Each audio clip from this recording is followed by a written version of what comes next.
നമസ്കാരം. പള്ളിപ്പുറം ടോക്സിലേക്ക് സ്വാഗതം. നെയ്യാറ്റിൻകരയിലെ ഗോപൻ സ്വാമിയുടെ സമാധിയാണ് നാടെങ്ങും ചർച്ചാ വിഷയം. പണ്ഡിതന്മാരുടെ വിദ്വൽ സദസ്സുകളിലും മുതൽ കുടുംബശ്രീയുടെ അയൽക്കൂട്ടങ്ങളിൽ വരെ ചർച്ച ചെയ്യപ്പെടുന്നത് ഗോപൻ സ്വാമിയുടെ സമാധി വിഷയമാണ്. നമ്മുടെ പുരാണേതിഹാസങ്ങളിലും മറ്റും നമ്മൾ വായിച്ചറിഞ്ഞിട്ടുള്ളതാണ്. ഒട്ടേറെ മഹർഷിമാരുടെയും മറ്റും സമാധികളും അതുപോലെ തന്നെ അവതാരമൂർത്തികളായ ശ്രീരാമൻ, ശ്രീകൃഷ്ണൻ തുടങ്ങിയവരുടെ എല്ലാം സ്വർഗാരോഹണങ്ങളെ കുറിച്ചും ഒക്കെ നമ്മൾ ഒരുപാട് വായിച്ചറിഞ്ഞിട്ടുണ്ട്. കേരളം എക്കാലവും മഹാസമാധി എന്ന് വിളിക്കുന്ന ശ്രീനാരായണ ഗുരുസ്വാമിയുടെ സമാധി, അതും വിശദമായി കേരളീയർ കണ്ടും വായിച്ചും കേട്ടും ഒക്കെ മനസ്സിലാക്കിയിട്ടുണ്ട്. ചുറ്റും കൂടി നിന്ന ആൾക്കാരോട് ദൈവദശകം ചൊല്ലുന്നതിന് വേണ്ടി ഗുരു ആവശ്യപ്പെടുന്നു. അതനുസരിച്ച് അവർ എല്ലാവരും ചേർന്ന് ദൈവദശകം ഉരുവിടുന്നു. അങ്ങനെ ഉരുവിട്ടുകൊണ്ട് അവസാനം ആഴമേറും നിൻ മഹസ്സാം ആഴിയിൽ ഞങ്ങളാകവേ ആഴണം വാഴണം നിത്യം വാഴണം വാഴണം സുഖം വാഴണം വാഴണം സുഖം. ഈ വരികളിൽ എത്തുമ്പോൾ ശ്രീനാരായണ ഗുരു സമാധിയിലേക്ക് എത്തുന്നു. എന്നാൽ നമ്മൾ നെയ്യാറ്റിൻകരയിൽ കണ്ടത് ഇതുപോലെയുള്ള ഒരു സമാധിയുമായിരുന്നില്ല. ഹിന്ദുമതത്തിന്റെ ആചാരാനുഷ്ഠാനങ്ങളെ കുറിച്ച്, അതിലെ പ്രാമാണിക ഗ്രന്ഥങ്ങളെ കുറിച്ച് ഒക്കെ അഗാധമായ വിജ്ഞാനമുള്ള സ്വാമി സന്ദീപാനന്ദഗിരി, അക്കീരമൺ കാളിദാസ ഭട്ടതിരി തുടങ്ങി ഒട്ടേറെ പേർ നെയ്യാറ്റിൻകര സംഭവവുമായി ബന്ധപ്പെട്ട് നമ്മുടെ സാമൂഹ്യ മാധ്യമങ്ങളിൽ സമാധിയുടെ നിയമങ്ങളും ചിട്ടവട്ടങ്ങളും എന്താണെന്ന് വിശദീകരിച്ചിട്ടുണ്ട്. എന്നാൽ നമ്മുടെ പണ്ഡിതന്മാർ സാമൂഹ്യ മാധ്യമങ്ങളിലൂടെ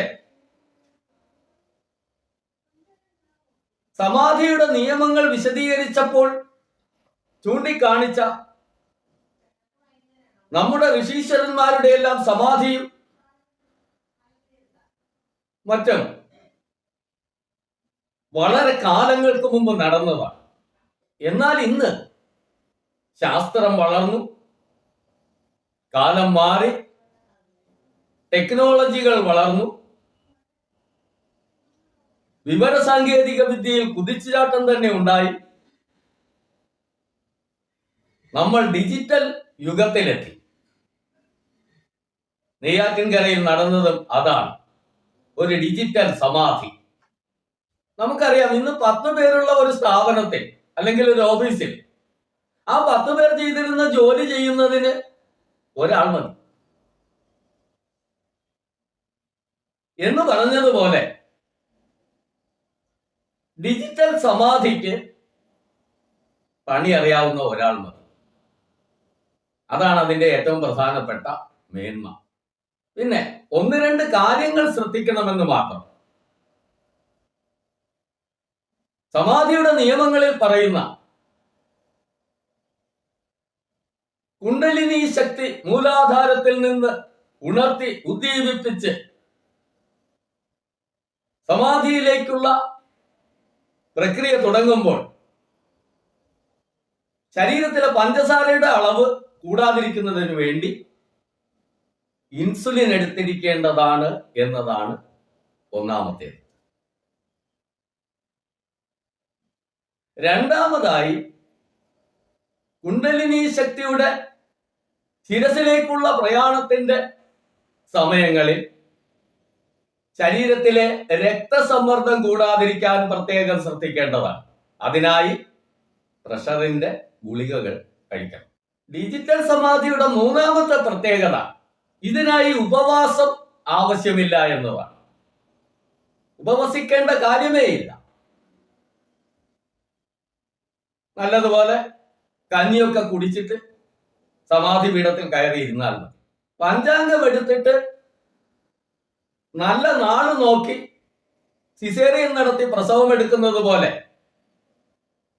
പ്രസിൽ പോയി പോസ്റ്ററൊക്കെ അച്ചടിച്ച് കൊണ്ടുവന്നിട്ട് ചെയ്യാവുന്നതേ ഉള്ളൂ ഡിജിറ്റൽ സമാധി എന്നതാണ് അതിന്റെ മറ്റൊരു പ്രത്യേകത. പിന്നെ ഒരു കാര്യം കൂടി ശ്രദ്ധിക്കുക. സമാധിക്ക് ശേഷം എന്തെങ്കിലും വിവാദം ഉണ്ടാകുകയാണെങ്കിൽ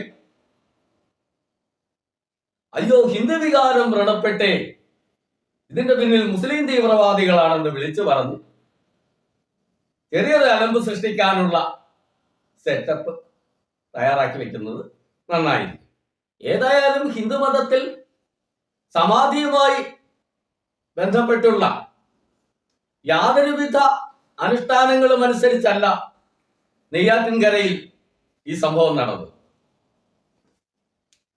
പോസ്റ്റർ കണ്ട് ഓടിയെത്തിയ നാട്ടുകാർ അവർ ഗോവൻ സ്വാമിയെ അന്വേഷിക്കുമ്പോൾ ഒരു കോൺക്രീറ്റ് കല്ലറയാണ് കാണിച്ചു കൊടുക്കുന്നത്. എന്നിട്ട് മക്കൾ പ്രഖ്യാപിക്കുകയാണ് അച്ഛൻ സമാധിയായി എന്ന്.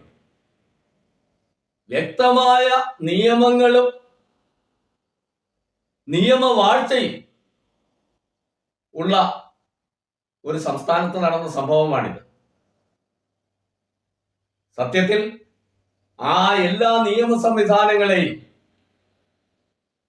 കൊഞ്ഞനം കുത്തി കാണിക്കുന്ന ആ കോൺക്രീറ്റ് കല്ലറയുടെ ദൃശ്യമാണ് സത്യത്തിൽ ഇതിന്റെ നിജസ്ഥിതി അറിയാനുള്ള ആഗ്രഹം മലയാളികളിൽ ഉണ്ടാക്കിയത്. അല്ലാതെ ആരുടെയും വിശ്വാസങ്ങൾ തകർക്കാനോ അല്ലെങ്കിൽ ആരുടെയെങ്കിലും ആചാരങ്ങൾ ലംഘിക്കാനോ ഒന്നുമല്ല മലയാളികൾ ഇറങ്ങി പുറപ്പെട്ടത്. എന്തായാലും ഞാൻ രാവിലെ നടക്കാൻ ഇറങ്ങുമ്പോൾ കണ്ട പ്രായമായ ഒരു ചങ്ങാതി എന്നോട് പറഞ്ഞു, സാറേ ഒന്ന് ശ്രദ്ധിച്ചോളണം, മക്കൾ സിമെന്റും കമ്പിയും ഒക്കെ വാങ്ങാൻ ബിൽഡിംഗ് മെറ്റീരിയൽസിന്റെ കടയിൽ പോവുകയാണെങ്കിൽ ഒരു പൊടിക്ക് ജാഗ്രത നല്ലതാണ്. സമാധി ഇരുത്താനാണോ എന്ന് ആർക്കും അറിയില്ലല്ലോ. കാലം അതാണ്. മാതാപിതാക്കളെ അമ്പലനടകളിലും വഴിയരികിലും ഉപേക്ഷിക്കുന്ന പ്രവണതയുള്ള വർത്തമാനകാലത്തിൽ വൃദ്ധസദനങ്ങളുടെയും അനാഥ മന്ദിരങ്ങളുടെയും എണ്ണം ക്രമാതീതമായി വർദ്ധിക്കുന്ന വർത്തമാനകാലത്തിൽ നെയ്യാറ്റിൻകര സംഭവം ഈ സമൂഹത്തിന് ശരിയായ സന്ദേശമല്ല നൽകുന്നത്, തെറ്റായ സന്ദേശമാണ്. സ്നേഹിതരെ,